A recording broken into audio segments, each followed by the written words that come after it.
देश में कितने अच्छा काम हो रहा हो, लेकिन अगर पंचायत में अच्छा काम नहीं होगा तो आपका भला नहीं होगा। मैं अभी विद्यालय में आया तो मुझे लग रहा था कि शायद परिवर्तन यही दिखाई दे रहा है। दिखाई दे रहा है? दिखाई दे रहा है कि नहीं दिखाई दे रहा है? ये विद्यालय, प्राइमरी विद्यालय की एक छवि होती थी अपने मन में। 17 से पहले के प्राइमरी विद्यालय देखिए तो एक छवि होती थी कि ऐसा एक गांव के बाहर एक ऐसी बिल्डिंग होगी जो जर्जर अवस्था में होगी, ना दरवाजा होगा, वहां कमरे होंगे नहीं, अगर बच्चे होंगे भी तो कहीं पट्टी बिछी होगी, बैठे होंगे, बोरी ला के गाँव घर से ला रहे होंगे, उनके कपड़े भी मैले कुचैले होंगे, साफ सुथरे कपड़े भी नहीं पहने होंगे। लेकिन 17 के बाद ही परिवर्तन होना शुरू हुआ। अब आपका बच्चा विद्यालय आता है तो उसे खाना भी मिलता है, कपड़े भी मिलते हैं, और मुख्यमंत्री जी के संवेदनशीलता देखिए कि वो देखा बच्चों को कि बच्चे कपड़े तो अच्छे पहनेंगे, घर से बच्चों को भेजते हैं प्राइमरी विद्यालय में तो बढ़िया सा तेल काजल करके और बढ़िया से कपड़े पहना के भेजते हैं। तो जैसा प्राइमरी विद्यालय में बच्चा आता हुआ दिखता है वैसे ही बच्चा 200 रुपए, 400 रुपए, 500 रुपए फीस देने वाला बच्चा दिखता है। तो ये सरकार आपकी काम करती है। ये सरकार गांव और गरीब की सरकार है। बहुत सारी योजनाएं हैं लिस्टेड। मेरा सभी बूथ अध्यक्षों से अनुरोध है कि अपने गांव में जो योजनाएं चल रही सरकार की, अगर वो आप पहुंचा दिए लोगों तक तो लोगों का भला हो जाएगा और आपका भी भला हो जाएगा। आपका भला कैसे होगा? जब आपकी पार्टी चुनाव जीतेगी तो आपका भला होगा, आपको अच्छा लगेगा कि हमारी पार्टी चुनाव जीत गई। और योजनाएं लोगों तक पहुंचा देंगे तो लोगों का भला हो जाएगा। गांव में किसानों को 2000 रुपए मिल रहे हैं यहाँ? किसी को मिल रहे हैं? जो जिनको मिल रहे हैं हाथ उठाइए जरा। लगभग सबको मिल रहे हैं। लोग किसानों के लिए चर्चा कर रहे हैं, किसान आंदोलन कर रहे हैं। आंदोलन कोई किसान कर रहे हैं। मेरी बात हो रही थी जहां गुड़गांव के बॉर्डर पर जहां किसान है, उन गांव वालों से बात, एक दो लोग आ गए मेरे पास। अभी अपनी सरकार ने पद्मश्री अवार्ड दिया है किसानों को। कभी पहले ऐसे होता था? पद्मश्री जैसे बड़े अवार्ड किसानों को मिलने लगे तो इसका मतलब सही में लोकतंत्र काम कर रहा है, सही में जनता के लिए काम हो रहा है। ऐसी स्थिति बननी शुरू हुई। अब बनने ऊपर के लोग ईमानदार है तो जो गड़बड़ लोग हैं वो धीरे धीरे खत्म हो। ये समस्या, बीमारी, जो ये समस्या भ्रष्टाचार की आई है, एक दिन में तो आई नहीं है। अंग्रेजों से पहले मुगलों ने शासन किया देश में, तो ये सैकड़ों वर्षों की समस्या है। अब मुगल भी जब थे यहाँ पे तो क्या करते थे? उनके भी जो कर्मचारी थे, सिपाही थे उनके, वो भी अत्याचार करते थे जनता पे। अंग्रेज आए तो वो भी जनता पे अत्याचार करते। तो शासक वर्ग का जो अत्याचार है वो खत्म ही नहीं हुआ। पहली बार ऐसा लग रहा है कि हाँ, ऊपर कोई ईमानदार आदमी बैठा है जो ये चाह रहा है सही में गांव और गरीब का भला हो, गरीब गरीब ना रहे हमेशा के। पहले सरकारों में क्या होता था कि जिसने लोन लिया उसका कर्जा माफ कर दो। तो आप सब भी गांव में रहते हैं, मैं भी गांव का रहने वाला हूं। गांव में जो अच्छा आदमी होता है, जो मेहनती आदमी होता है, वो कर्जा बैंक का रहने नहीं देता है। कर्जा बचता किसका था? जो मेहनत नहीं करता। नकारा तो नहीं कर सकते, मेहनत अलग दिशा में करता हो सकता है।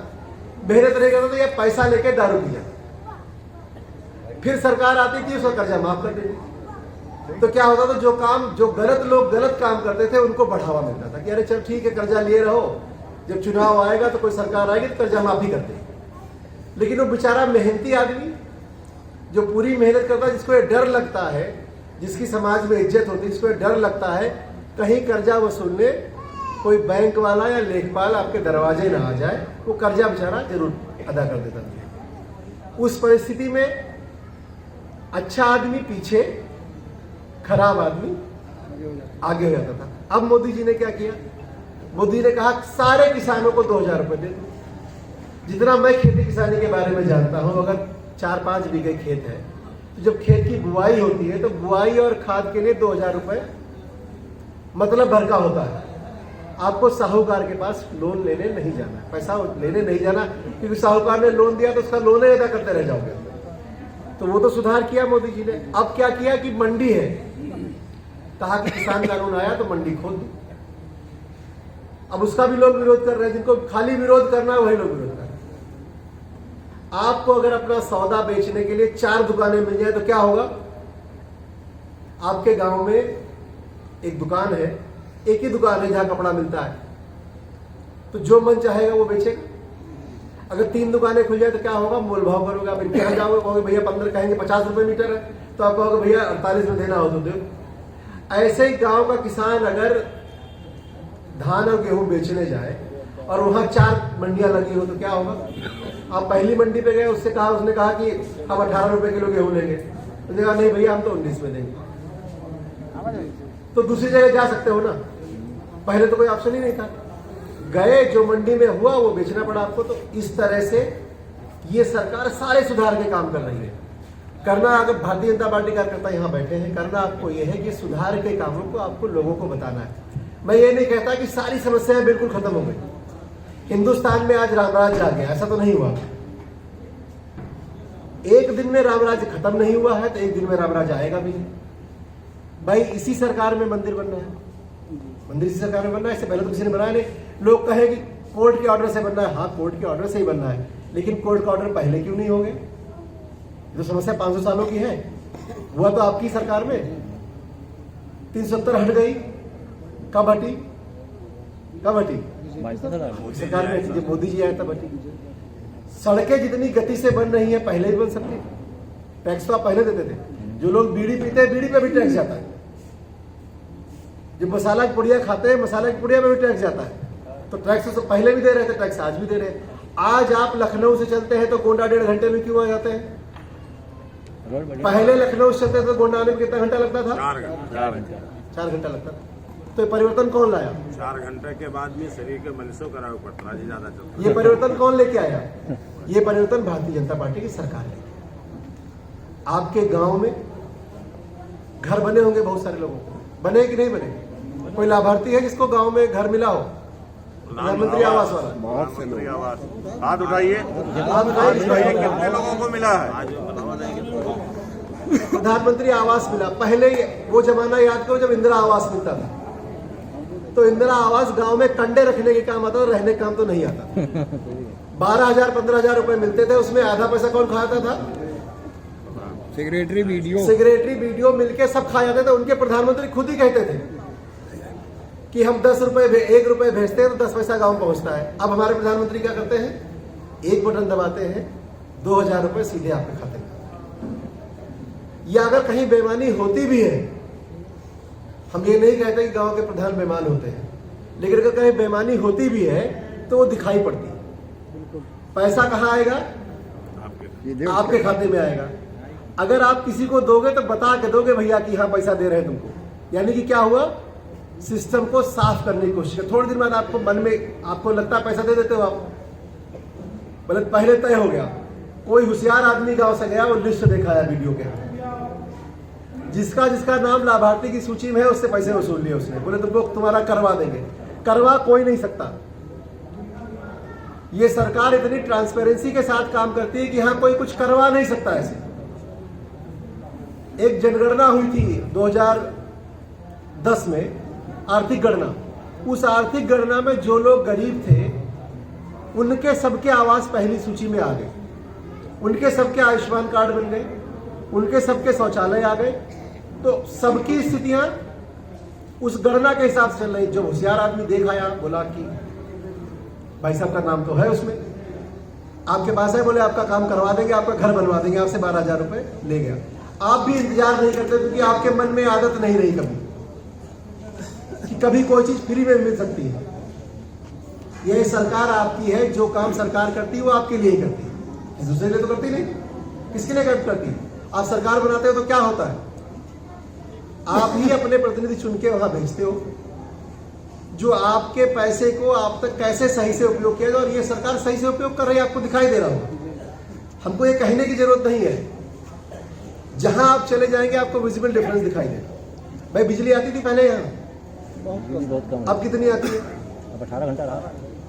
हमको देख के देखी बात बताएगी, वैसे बताइए सही में कितने घंटे बिजली आती है? भाई साहब एकदम आ रही है। हाँ 18 घंटे आ रही है। तो ये पहले भी तो कर सकती थी पुरानी सरकार है, उन्होंने क्यों नहीं किया ये काम? लाइट लगी, खंबा लगे, गरीब आदमी के घर में बिजली का कनेक्शन फ्री में मिला। पहले पे होता था ना, पानी का भी आ गया, पानी भी आ गया। और अब योगी जी ने कहा है कि हर घर में, आपके घर में सुबह नहाना हो तो हैंडपंप ना चलाना पड़े। इसमें इसलिए हो कि पंचायत का चुनाव चल रहा है और पंचायत में भी अगर भारतीय जनता पार्टी के प्रतिनिधि आ जाएंगे तो जो योजनाएं अटकती हैं, आप जैसे लोग कहते होंगे कि हमारे बुद्धदेव जी के पास जाइए तो बुद्धदेव जी कहेंगे भैया क्या करें, हमने तो योजना भेजी थी, प्रधान जी की वजह से रुक गई। बहुत सारी ऐसी चीजें होंगी। तो वो सब चीजें जब सारा सिस्टम आपका होगा तो इनको भी ये कहने का मौका नहीं मिलेगा कि भैया जिला पंचायत सदस्य हमारा नहीं है, हम क्या करें, पंचायत से योजना आ रही थी जिला पंचायत से, वो हम आपके गांव में ला नहीं पाए क्योंकि सदस्य हमारा नहीं है। मुख्यमंत्री जी तो दे दिए थे, विधायक जी तो दे दिए थे, सांसद जी तो दे दिए थे, लेकिन पंचायत सदस्य नहीं ला पाए अपने गांव में। तो इनका पंचायत सदस्य बना के फिर सवाल पूछेगा इनसे, फिर ये बूथ अध्यक्ष काम ना करा पाए तो इनसे सवाल पूछेगा। अभी तो ये बहाना है इनके पास। तो मुझे लगता है जो बहाना है इनके पास ये भी खत्म कर दिया जाए और जितने भी पद हैं पंचायत से लेके बड़ी पंचायत तक, संसद तक, सभी जगह भारतीय जनता पार्टी की सरकार बना के एक बार देखिए। मुझे लगता है कि आपने सांसद चुना और विधायक चुना, उसकी सुविधाएं हैं। जैसे आपको अस्पताल मिले तो क्या हुआ, आयुष्मान कार्ड की योजना आ गई। गरीब आदमी जो उसके परिवार में कोई बीमार हो जाता तो उसकी खेती बिक जाया करती। अब क्या है, 5 लाख का कवर आपको मिल रहा है कि 5 लाख रुपए तक की कोई बीमारी का इलाज होगा। ठाट से बाबू साहब बन के जाओ, कार्ड जेब में डालो, अस्पताल जाओ और कोई घर में बीमार हो जाए उसका इलाज करा के ले आओ। आपको किसी के दरवाजे हाथ नहीं फैलाने जाना, भैया हमारे चाचा बीमार हो गए, ताऊ बीमार हो गए, पिताजी बीमार हो गए, आप कुछ उधार दे दो, हम डॉक्टर के यहाँ दिखाने जा रहे हैं। तो वो परिस्थिति मोदी जी ने खत्म कर दी। गरीबों का राशन भी हमको लगता है आता ही होगा सही से, यहाँ नहीं आता है। गरीबों का राशन भी आता है। धान के भाव भी अच्छे करके खरीदा गया, गेहूं का भाव भी अच्छा करके खरीदा गया, मक्का भी खरीदी जा रही, पहले मक्का कभी होती नहीं थी, मक्का भी एमएसपी पे खरीदा गया। तो बहुत सारी चीजें हो रही है और जो बच गई है वो हो जाएगी। ये कोई भी वादा नहीं कर सकता कि सब कुछ विकास हो गया। विकास एक सतत चलने वाली प्रक्रिया है जो धीरे धीरे चलता रहता है। भाई आज हमारी चाहत थी कि हमारे गांव में एक स्कूल हो, फिर थोड़े दिन में चाहत होगी हमारे गांव में अंग्रेजी माध्यम का स्कूल हो, प्राइमरी स्कूल हो जाए तो हमारी चाहत क्या होगी कि जूनियर स्कूल बन जाए, जूनियर बनेगा तो हाई स्कूल हो जाए, हाई स्कूल हो जाएगा तो क्या इच्छा आएगी मन में कि यहाँ इंटर हो जाए और डिग्री हो जाए। तो इच्छाओं का अंत नहीं है, लेकिन सुविधाएं आपको मिलती रहे, ये सरकार का लक्ष्य है। और मुझे लगता है जैसा कि मैं यहाँ आया तो मुझे अपने आप अच्छा लग रहा है। ये बुताई मेरे आने की वजह से तो हुई नहीं, मेरा प्रोग्राम तो कल ही फाइनल हुआ। ये बुताई तो अपने आप हो रही थी। विद्यालय आए और इतना अच्छा विद्यालय तो हमको लगता है प्राइवेट विद्यालय बहुत सारे नहीं होते। आप पिछले 5 साल की और आज की तुलना कर लीजिए, केवल एक व्यवस्था पे तुलना कर लीजिए, केवल और केवल शिक्षा व्यवस्था पे तुलना कर दीजिए, तब भी आपको लगेगा कि आपको भारतीय जनता पार्टी को वोट देना चाहिए। आप आवास की व्यवस्था पे तुलना कर लीजिए, आप बिजली की व्यवस्था पे तुलना कर लीजिए, आप सड़क की व्यवस्था पे तुलना कर लीजिए, आप कानून की व्यवस्था पे तुलना कर लीजिए। बड़े बड़े माफिया मुख्तार अंसारी जैसे उम्मीद करते थे कोई उनका घर गिरा देगा, किसी के मन में उम्मीद थी? करोड़ों रुपए की प्रॉपर्टी जो आपका गला दबा के रौब खत्म हो गई। भाई पुलिस वाले तो पूरे है नहीं, ऐसा तो नहीं हर आदमी की रक्षा करने के लिए पुलिस वाला लग जाएगा, संख्या उतनी है, लेकिन वर्दी का रौब होता है कि हाँ कानून व्यवस्था है, हम अगर कुछ गड़बड़ करेंगे तो हमको जेल में बंद किया जाएगा, हम पैसा देकर छूट नहीं पाएंगे। ये काम आज मुख्यमंत्री जी कर रहे हैं। हम नेताजी के पास चले जाएं, हम चोरी करके नेताजी के पास चले जाएं और हम छूट जाएंगे? अगर आपने चोरी करी है, आपने गुंडागर्दी करी है, आपने बहू बेटियों के इज्जत से खिलवाड़ किया है, तो आपको कोई नहीं बचा पाएगा, हो कोई भी। तो ऐसी परिस्थितियां कौन लेके आया? योगी जी लेके आए, भारतीय जनता पार्टी की सरकार लेके आई। मैं आपसे यही अनुरोध करने आया हूं कि भारतीय जनता पार्टी के जो भी प्रत्याशी जिला पंचायत में चुनाव लड़े, आप सब मेहनत करके उनको जिताइए। और ये सरकार संकल्पित है काम करने के लिए। ऐसा होता है लोग घोषणा करके आते हैं, पार्टी बेस पर हाई, ये सरकार संकल्प करके आई है। ये सरकार संकल्प करके आई है, हमें किसी को भूखा नहीं रहने देना, हमें किसी को कच्चे घर में नहीं रहने देना, सबके घर पक्के करने हैं। ये संकल्प किया है, सबको शुद्ध पेयजल मिलेगा, सबके बच्चों को पढ़ाई मिलेगी। तो जब ये संकल्प करके सरकार आई है तो आपकी सारी इच्छाओं की वो इच्छा है जो गरीब की इच्छा है कि उसका बच्चा पढ़ जाए, उसका बच्चा भी पढ़ के अधिकारी बन जाए। तो वो पता चला अधिकारी बनने के लिए बच्चे को पढ़ाना तो शुरू किया, गांव बिजली आती थी तो पढ़े कहाँ? बड़े आदमी घर में जनरेटर लगा, उसका लड़का तो पढ़ जाएगा, आपका लड़का कैसे पढ़ेगा? आपका लड़का योगी जी द्वारा दी हुई लाइट से पढ़ेगा। तो सब पढ़ जाए, सब आगे बढ़े और आप सब भारतीय जनता पार्टी के पक्ष में मतदान करिए।